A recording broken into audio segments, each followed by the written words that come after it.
Hey quilters, it's Patti Carey of Patti's Patchwork. Welcome to the With Glowing Hearts Quilt-Along, celebrating the 10th anniversary of Northcott's Stonehenge O Canada collection. This month we're working on Block 4 and I've got a couple of great tips to share with you. Here's what you need to get started.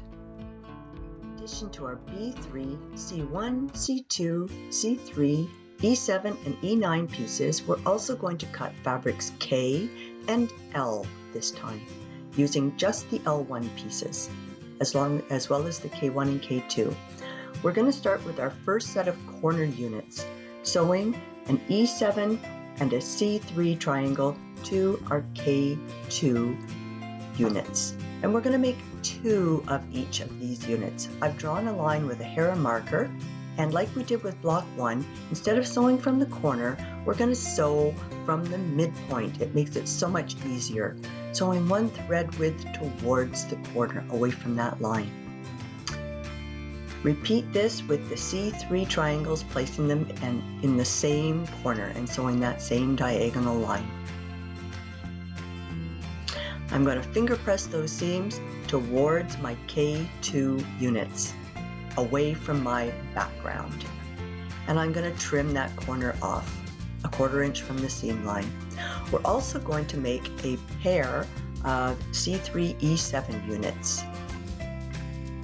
This goes in the center of our corner unit. Now it's time, after I press this toward my C3 away from my background, it's time to assemble our corner units with these three segments. I just chain piece them together, and because I've got 2 corner units to make, I'm going to chain piece both of them. I will finger press my seams toward the K2, which is away from that center E7. It'll really make that stripe section pop in our block. Now I can add my 3rd unit to complete these corner units.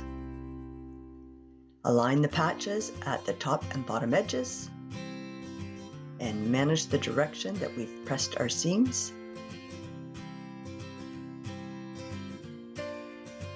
And the first set of corner units are done. Press those seams toward K2. Now we can build our opposite corner units. Now this time we are sewing one set in one direction, the C2 sets in one direction, and the K2 sets in the opposite direction. So just double check the direction that you're aligning the patches according to the diagrams in step 24 and 25. Again, we sew from the midpoint. Just makes it so much easier, prevents the fabric from getting sucked down into the teeth of our sewing machine. And we'll sew another C3 E7 pair.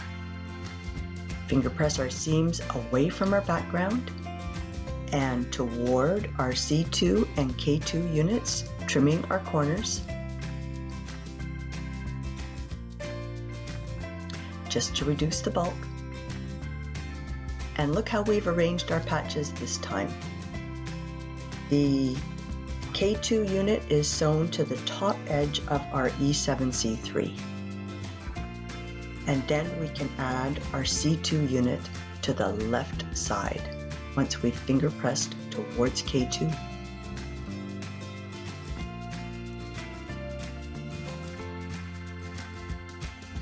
And those corner units are now done. Let's build our long stripe units, sewing an E7 to each of our C1 and K1 long strips. Note the direction in which we are sewing that seam, aligning that square. And once we've got these sewn, we'll finger press our seam towards C and K. Now we can build our center square and a square units. We're going to make one unit that uses all L triangles, and the other 4 units use a combination of E and L. I align this triangle so that the tips extend 3/8 of an inch above and below the edges, top and bottom edges of my B3 square. I'm going to chain piece all 5, triangle down one side and then triangle down the other side of these units. Once that's done, I'm going to finger press the seams in the center LL unit toward the triangles, and the 4 side units, I'm going to finger press my seam towards that center B3 square. This will help the seams nest when we construct the block. Now I will sew the triangles to the remaining 2 sides, this time aligning the patches so that they cross at the 1/4 inch seam line. I like to sew these with the square on top so that it helps me better manage those 2 seams that are already on our center square. And again, I'm going to chain piece these down one side and then flip it around and chain piece those triangles down the other side. And one more to go. And like we did before, we're going to press the LL square and a square unit towards the corners and the EL side square and a square units towards that center square. Now we can construct our corner segments, sewing our corner units to those square and a square units, the side units. I'm going to chain piece both of these, controlling the direction of those seams. I like to nest them initially and then flip it back the direction it needs to go. When I nest it initially, it's to make sure that those seams are correctly aligned.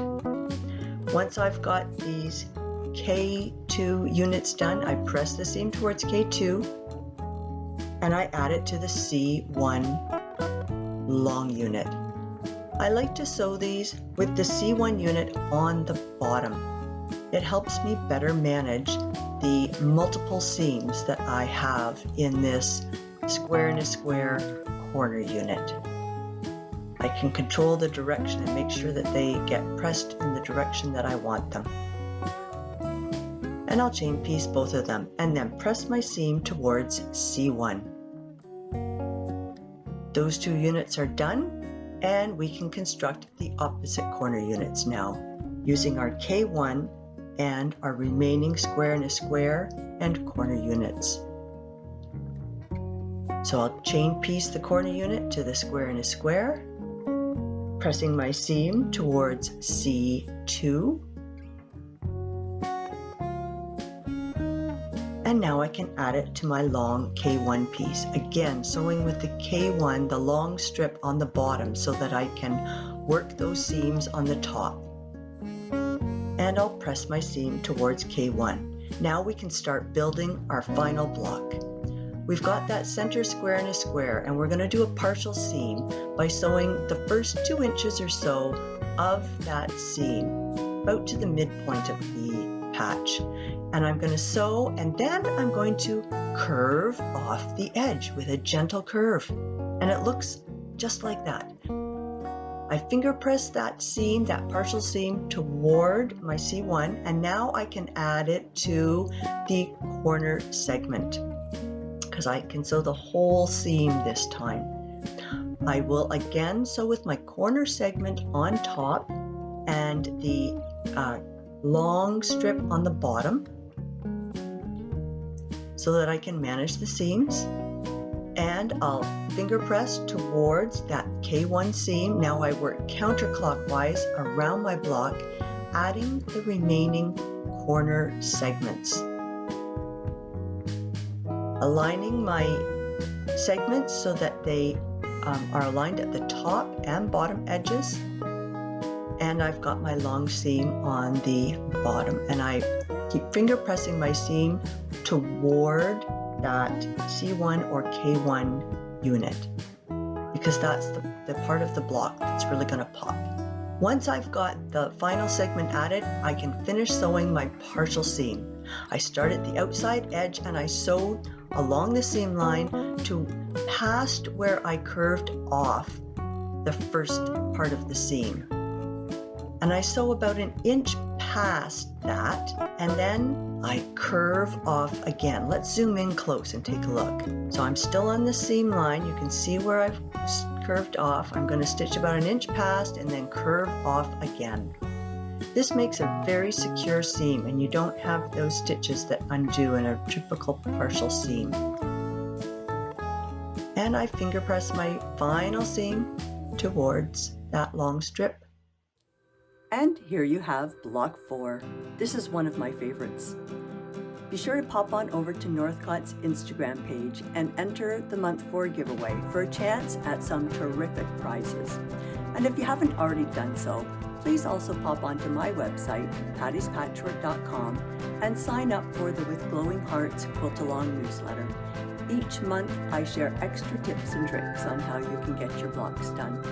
There's also a Facebook group, the With Glowing Hearts Quilt-Along Facebook group, and you're welcome to join. Thanks for joining, and we'll see you back here next month for Block 5.